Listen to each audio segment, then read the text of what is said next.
Hi friends, ఈ వీడియోలో మనం మంచి రుచికరమైన బెండకాయ చారు అయితే చేసేసుకుందాం. ఇక్కడ బెండకాయలు అనేది కొంచెం తుడిచి 1 ఇంచెస్ అనేది కట్ చేసుకొని కొంచెం ఒక 5 మినిట్స్ ఆరబెడితే వాటర్ అనేది లేకుండా ఉంటుంది. అలాగే ఒక నిమ్మకాయ సైజ్ చింతపండు అనేది మీరు నానబెట్టుకున్న తర్వాత పెనం వేడెక్కాక 2 టీ స్పూన్ల ఆయిల్ పోసేసుకుందాం. అలాగే పోపు గింజలు వేసేసుకొని కట్ చేసి పెట్టుకున్న ఆనియన్స్ అండ్ పచ్చిమిర్చి, అలాగే కరివేపాకు, అల్లం వెల్లుల్లి పేస్ట్ వేసుకొని కొంచెం పచ్చివాసన వేసాక కొంచెం కలిపేసుకుందాం. ఇప్పుడు కట్ చేసి పెట్టుకున్న బెండకాయలను వేసేసుకొని మొత్తం ఒకసారి కలిపేసుకొని ఒక 10 నుంచి 15 మినిట్స్ అనేది మనం ఫ్రై చేసుకోవాలి. అలా వేపుకొని ఇలా ఒక 15 మినిట్స్ వరకు అయితే మనం ఫ్రై చేసుకుంటూ ఉండాలి.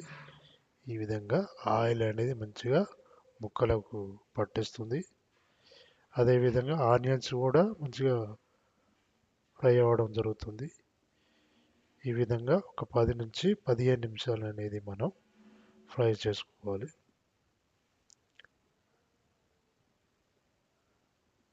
దీనివల్ల జిగురు అనేది కూడా బెండకాయ జిగురు అనేది రాకుండా ఉంటుంది. ఒక 15 మినిట్స్ తర్వాత బెండకాయలు అయితే ఉడకడం జరిగింది. ఇప్పుడు మనం ఒక హాఫ్ టీ స్పూన్ పసుపు, అలాగే మీకు సరిపడా కారం అయితే వేసేసుకోండి.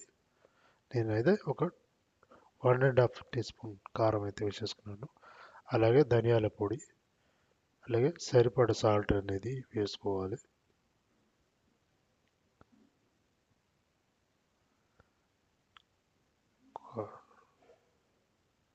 మీకు సరిపడా సాల్ట్ వేసుకొని మొత్తం ఒకసారి మనం కలిపేసుకుందాం. మొత్తం బెండకాయ ముక్కలకు కారం, పసుపు అన్నీ కూడా కలిసేటట్టు ఇప్పుడు మనం కలుపుకోవాలి. ఒక 5 మినిట్స్ మీడియం ఫ్లేమ్లో మనం ఫ్రై చేసుకోవాల్సి ఉంటుంది.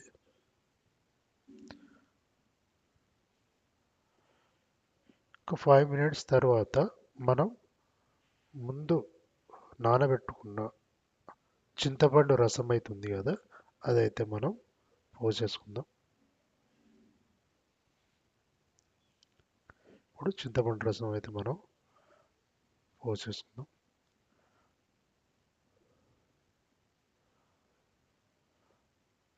అలాగే ఇందులో పులుపు, చింతపండు వల్ల పులుపు అనేది ఉంటుంది కావున దీనికి కొంచెం బెల్లం కూడా వేసుకుంటే బాగానే ఉంటుంది. నేనైతే ఎక్కువ ఇష్టపడను కాబట్టి అది వేయలేదు. మీకు ఇష్టమైతే వేసేసుకోండి. అలాగే కొంచెం కొత్తిమీర వేసేసుకొని ఒక 5 మినిట్స్ మీడియం ఫ్లేమ్లో అయితే ఉడికించుకుందాం. చూడండి, బెండకాయ చారు అనేది ఈ విధంగా అయితే మంచి రుచికరమైన బెండకాయ చారు అనేది మనకు రెడీ అయింది. ఈ విధంగా అయితే మంచిగా చేసుకోవచ్చు. ఓకే ఫ్రెండ్స్, ఈ వీడియో మీకు నచ్చితే లైక్ చేయండి, షేర్ చేయండి, సబ్స్క్రైబ్ చేయండి. Thank you.